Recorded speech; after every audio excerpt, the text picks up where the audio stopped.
தமிழ்நாடு திறந்தநிலை பல்கலைக்கழகத்தில் 4வது நாளாக தொடர்ந்து போராட்டம் நிலவி வருகிறது. அந்த போராட்டத்திற்கான வீடியோ கிளிப் இப்போ வரப்போகுது, பார்க்க போகிறீங்க. அண்ட் அந்த வீடியோ கிளிப் பார்த்து முடியுங்க, அதுக்கப்புறம் நான் பேசுகிறேன். போராடுவோம் போராடுவோம் போராடுவோம் போராடுவோம் தமிழ்நாடு திறந்தநிலை பல்கலைக்கழகத்தை காக்க போராடுவோம். போராடுவோம் போராடுவோம் போராடுவோம் தமிழ்நாடு திறந்தநிலை பல்கலைக்கழக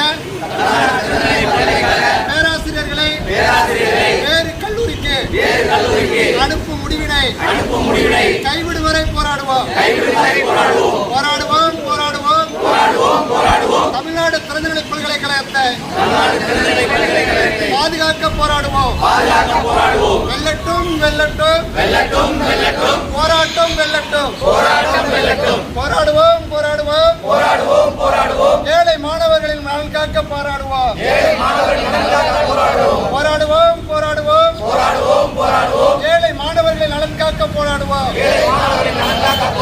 போராடுவோம் போராடுவோம் போராடுவோம் போராடுவோம் 43வது நிதிக்குழுவின் 36வது பொறுமையை திரும்ப பெறும் வரை போராடுவோம்.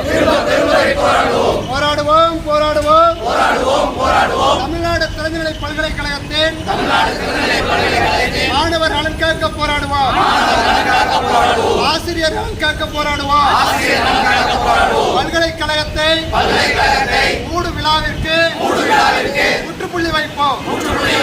போராடுவோம் போராடுவோம் போராடுவோம் பல்கலைக்கழகத்தை மூடுவதற்கு திட்டமிட்டுள்ள நிர்வாகத்தை கண்டித்து போராடுவோம். போராடுவோம் போராடுவோம் தமிழ்நாடு திறந்தநிலை பல்கலைக்கழக பாதுகாக்க போராடுவோம். வெல்லட்டும் வெல்லட்டும் போராட்டம் வெல்லட்டும். ஓகே, இன்று நடந்த 4வது நாள் தொடர் போராட்டத்திற்கான வீடியோ கிளிப்பை பார்த்துருப்பீங்க. அதில் பேசுனதையும் பார்த்துருப்பீங்க.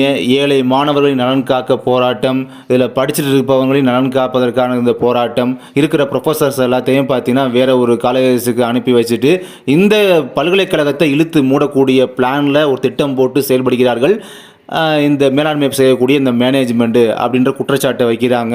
அதனால் இந்த வீடியோ பார்க்குற நீங்கள் புரிஞ்சுக்கோங்க. என்னென்னா, இப்போ ரீசெண்ட் டேஸில் எந்த ஒரு ஒர்க்குமே பார்த்தீங்கன்னா யூனிவர்சிட்டியில் நடக்கவே இல்லை, டோட்டலாக ஸ்டாப் ஆகி தான் கிடக்கு. அதுலேயும் குறிப்பாக இந்த 4 டேஸாக 100% எந்த ஒரு ஒர்க்குமே நடக்காமலே கிடக்கு அப்படின்றதுக்கு இதுதான் சாட்சி. ஓகேங்களா? பட் நீங்கள் என்ன நினச்சிட்டு இருக்கீங்கன்னா, ரிசல்ட் எப்போ வரும், அசைன்மெண்ட் இன்னும் வராமல் இருக்குது, அப்புறமேட்டுக்கு நான் இப்போ தான் அப்ளை பண்ணியிருக்கேன், என்ரோல்மெண்ட் நம்பருக்கு வரலை, எனக்கு 2 வீக்ஸ் ஆச்சு, 3 வீக்ஸ் ஆச்சு, என்ரோல்மெண்ட் நம்பர் வரலை அப்படின்னு ஒவ்வொருத்தரும் ஒவ்வொரு விஷயங்களை பற்றி பேசிகிட்டு இருக்கீங்க. சோஷியல் மீடியாவில் டிஸ்கஸ் பண்ணிகிட்டு இருக்கீங்க, குறிப்பாக வாட்ஸ்அப் குரூப், டெலகிராம் குரூப்லலாம்.